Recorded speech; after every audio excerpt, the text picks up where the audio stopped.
Hello, it's Jim Jam here from the Is It Isekai podcast with another anime review for you. It's the fall 2024 season. We got a bunch of new anime, a bunch of returning anime getting out new seasons. Some of them returned right away. Some of them have taken a couple years, but we're happy they're back. I'm going to start out right now with another new one. Hopefully you guys are enjoying the reviews that have come out so far and getting some more out. Hopefully when you guys listen to this a few days later, you'll hear the podcast episode where we talk about some of our favorite anime that are coming back out, new anime, yada yada, yakety schmackety, all those different things that are coming out for the 2024 season. But right now I want to talk about one specifically because, well, I'm talking about this one because I enjoyed watching the episode, and also it kind of reminds me of another anime that came out recently within the last year or so. Of course, we have the parallel thought occurrence, that thing that happens with anime. As we all know, that happens so much. And we got a couple other animes that are doing the similar thing, but right now you see it behind me. It is I'll Become a Villainess, who goes down in history, very much like another anime, which I'll mention in my review. I enjoyed that anime, so hopefully this one lives up to the same type of deal here in this anime. Right now, the first episode was pretty good. Liking the main character so far, Alicia, reincarnated as the Villainess from her favorite video game. Oh my goodness, does that not sound similar? But in this case, she actually has a loving family, 3 older brothers that care for her. Her mother and father are still together. She actually gets to have a conversation with them. But of course, she has the black hair.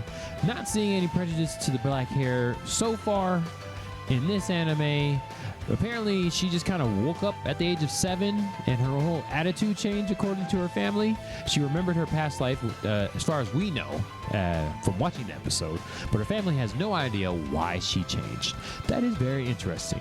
Compared to, like, waking up to a hole and popping out as a baby, she's already 7 at this point.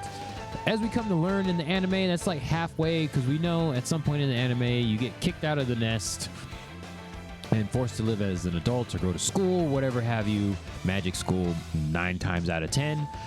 And we learned in this one it's like the age of 16 or something like that, at that point when you get to go out into the world. But she's halfway there at this point. So we do like that part compared to other reincarnation anime. We get to see, skip the first half of her child life and skip right to 7. So she's not a baby doing magical stuff. She's 7, growing up somewhat already, and apparently she already has crushes. We don't know if that's like her current body or her previous experience coming up out of there. So just like, I'm just going to say, it reminds me of Villainess level 99. I may be the hidden boss, but I'm not the demon lord. Let's just put it out there. It looks a lot and feels a lot like this. Of course, her hair color being black as well reminds us of this. And also in that anime, as in this one, the main character plays a game, a love game, and ends up falling asleep. Doesn't even really say what happens. She might fall asleep, she might die. I wasn't gonna give any spoiler warning for this one because it's the first episode. It's pretty much follows with the trailer and the synopsis, so not really doing spoiler warnings right now. Not like where we what you guys saw before, where I went over and did a review of a whole season. This one is just the first episode. No spoiler warnings in this case. So we know that she plays this game and ends up waking up as the Villainess in the game. She hasn't met the main character yet. It's been like foreshadowed. Of course, we know from the game world that it's being foreshadowed, and then towards the end of the episode, we have a whole flower situation that happens. The prince has a blue flower, and somewhere out there's a heroine that has a gold flower, and they're like destined to meet. But as we see from the synopsis and over the course of the first episode, the prince has feelings for Alicia, even though she's still underage. We don't know how old he is. We're just gonna assume that he's underage as well, because we don't want it to get weird. But there's like a half height. She's like half his height. So whatever happened, yeah, sure, whatever. As we know in normal human world, that women get a growth spurt before guys do. They just physically and emotionally mature faster, emotionally and physically mature faster than the boys. So we assume something is happening there where she's just going to catch up to him. And we get the trailer. We see that she's a full-grown adult at some point in the season. So we're just going to make another assumption there that, as with other reincarnation anime, you got 1 or 2 episodes when they're a child, and then all of a sudden they're sprouted to quote-unquote adulthood. Yeah, so we assume that's going to happen. I don't know if the same kind of prejudices is going to happen in this anime as it does with Villainess level 99. I personally thought that was like, It's cool that the main character is kind of hated on by most people, but then her love interest likes her, and maybe she makes some friends a little bit, eventually wins over the good guy crowd. In that one, don't see any opposition really here, except for that she's kind of young.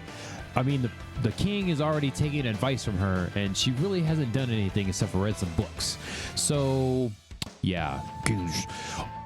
Hey, Alicia, I need your help with this political situation. She's like, I will do this because that fits perfectly with the Villainess. I don't know what the American dub version is going to sound like, because y'all know how Jim Jam is. I got to really watch the subtitle first before I go in the dub, if I even make it that far. That'll probably happen in a rewatch. Well, I'm just kind of assuming what her voice is going to be in English, which is probably going to be way off in general, but she goes in there and speaking to the king, and it's like, I think we should do this political jargon, blah, blah, blah, and he's just like, Alicia sounds perfectly okay. I mean, he just goes along with it, and her brothers are there, her brother's friends are there, the prince is there, and they're like, oh my goodness, she's so smart. And of course, Prince falls more in love with her. But we see at the end of the episode, he knows about his destiny with the flower situation, which is kind of weird. I'm like, why? What are we doing with flowers here? It doesn't make any sense. Well, come to find out, he knows about the destiny with the flower situation. It's sitting up there in his room, but he has his feelings for Alicia, so I'm excited to see how that's going to turn out. Is he going to end up falling for her instead of the main character? What's going to happen when Alicia meets the main character? Yada, yada, yakety, schmackety. But we do like one shining light about this is that she is trying to be the villainess and go 100% in it, be the best villain as she can. Even though we can see that she has feelings for the prince, she thinks he's the cutest guy there, of course. But she's not going to succumb to those feelings because I got to play this game and be the best villainess that she can be. So we enjoy that part very much. All right, so the first episode is looking pretty good so far. I'm excited to see it all the way to the end. Looks like it's going to be about 12, 13 episodes, not too long of a season, as is typical nowadays. If we get anything more than that, it's like a big bonus, and we enjoy it so much. But that is all for now. Catch me with this anime, anyway, when I do the season review here in a couple of months. Not too much foreshadowing there. We see extra characters in the trailer you can see behind me. So I'm looking forward to see what the cast is going to round out about. Is she going to have like a love triangle situation? Because we know that's probably going to happen. But if you guys don't know, this is Jim Jam with Is It Isekai Podcast. I do have a podcast, so check the link below if you want to watch it. I try to do these reviews, the new anime reviews and the season 1 overview review. Keep it about 10 minutes. I'm doing pretty well so far, but that's all for now. Catch the Is It Isekai podcast with Jim Jam and Frost, hopefully every Tuesday of the month. We are doing well so far. Hooray, we made it through September, and now we're going into October. Doing all right, if I don't say so myself. But that's it for this review of I'll Become a Villainess Who Goes Down in History. Bye.